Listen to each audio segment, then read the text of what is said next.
உண்ணப்படும் தேனே உன்னோடு உவந்துரைக்கும் விண்ணப்பம் உண்டு விளம்பற்கே மண்ணில் புறமென்றும் பல்லு என்றும் கொள்வார் கொடுப்பாக்கே உறவு என்று மூன்றினத்தும் உண்டோ தீரமெல்லாம் வந்து என்று சிந்தாமணியாய் இருந்த உனை சிந்து என்று சொல்லிய நாச்சிந்துமே என்று தமிழனையை வணங்கி அருமையான ஒரு நிகழ்ச்சி.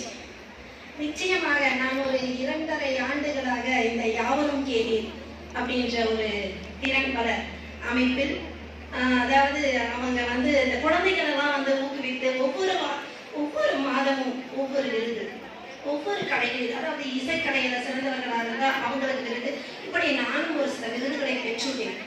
அப்படியாக தொடங்கிய இது இப்படி வளர்ந்து இத்தகைய ஒரு பட்டயமளிப்பு விழா அளவிற்கு வளர்ந்திருக்கிறார்கள் இந்த ஒரு 2 ஆண்டுகளில் என்று நினைக்கும் பொழுது மிக அருமையான ஒரு வளர்ச்சி.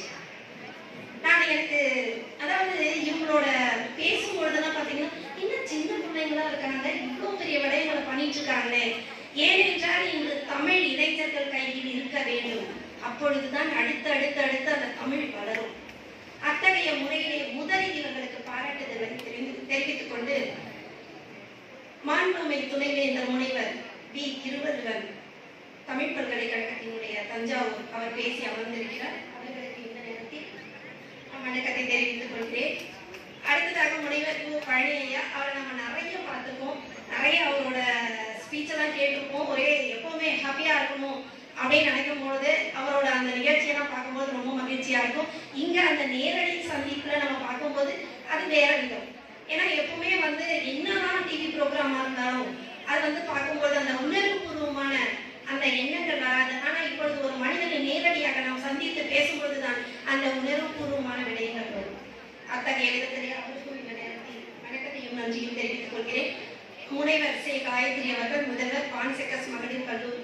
இப்படி பார்க்கும்போது இவர்களை எல்லாம் பார்க்கும்போது மிகவும் மகிழ்ச்சியாக இருக்கிறது. அவர்களுக்கும் இந்த நேரத்தில் வணக்கத்தை தெரிவித்துக் கொள்கிறேன். அடுத்ததாக கௌரிராஜ், அவங்க தான் என்கிட்ட பேசல, ஆனால் இளந்தமிழன் அவங்க பேசியிருக்காங்க.